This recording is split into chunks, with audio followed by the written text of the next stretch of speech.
সানি, ওই যে হেরা তোর বাড়ি পিছিয়ে ছিল। আপনারা আইছেন? একটা মিনিট দাঁড়ান, আমি অনেক আইতাছি।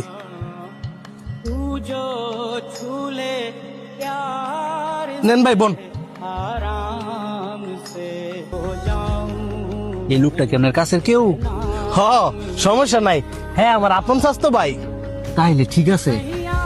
এখন আপনি ধরেন বয়ার একটা সময় নষ্ট না করিয়া আপনার সুদান বুঝালন। কি এর ওষুধ রে? ঘরে কেউ অসুস্থ হয়েছে নাকি? আরে না, ঘরের কেউ অসুস্থ হয়েছে না। আমার গরু দুটার ফুলানের লেগে ইঞ্জেকশন পুশ করবো। কি কস? গরু দুইটারে ফুলাইবে লেগিয়া ইঞ্জেকশন পুশ করবি? হ, এতে করে আমার অনেকটা লাভ হইব। সাইডে আয়। গরু দুইটারে চুড়ুতে কষ্ট করে বড় কষ্ট ভেজাল ছাড়া আর অনেক কয়টা টেয়ার লোভে ঘুরিয়া গরু দুইটার মধ্যে ইঞ্জেকশন পুশ করবি? আরে এতে ক্ষতির কিছু নাই তো। আর কয়দিন পরেই তো কুরবানি। সে নিবো, হ্যাঁ তো নিয়ে এটার জবই দিয়ে দিব। ক্ষতি তো তোরই তো না, কারণ তুই তো আর গুস্ত খাইতি না। যে বেড়ারা গরুড়ে নিয়ে কুরবানি দিব হেরা তো গুস্ত খাইব, এদের তো ক্ষতি হইতে পারে। আজকে না হয় তুই গরু দুইটার মধ্যে ইঞ্জেকশন পুশ করলি, কালকে না হয় হাড়ে নিয়ে গরুগুলারে বিক্রি করে দিলি।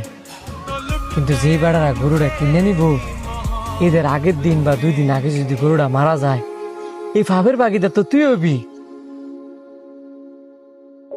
তুই যদি গরু দুইটার মধ্যে ইঞ্জেকশন পুশ করস, হয়তো বা এখন গরু দুইটায় বোবা পানি দিকে তোরা কিছু করতে পারতো না। কিন্তু হাসরের ময়দানের দিন আল্লাহ পাক তো ঠিকই তাদের জমান খুলে দিব। তখন গরু দুইটায় কইব, হে আল্লাহ, এই লোভী ব্যক্তি কয়টা টেয়ার লোভের আশায় আমগো শরীরের মধ্যে ইঞ্জেকশন পুশ করছি, আমগোর অনেক কষ্ট হয়েছে, কিন্তু তখন আমরা কিচ্ছু করতে পারি না। আজকে আল্লাহ তোমার কাছে বিচার দিলাম, তখন তোর কি হইব একটা বার ভাবছস? তুই কইতে পারবি, তুই সব কি কইতাছস? আর বেড়ার কি গরু মধ্যে ইঞ্জেকশন দিতেছে না? তাছে বাইক যা। অন্যের ক্ষতি করতে চাইলে ওই ক্ষতি নিজের উপরই করে। কিও তোমার ভাই আবার কি কয়? তুমি কি সিদ্ধান্ত নিছ না আমরা যাবো গা? আরে হের কথা হইন না, লাভ নাই। আইন ইঞ্জেকশনটা অনেক দিয়া যান।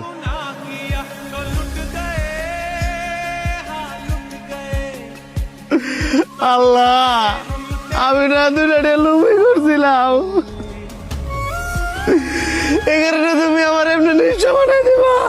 আল্লাহ পাক তোরে নিঃস্ব করে নাই, তোর লোভ তোরে নিঃস্ব করে দিছি।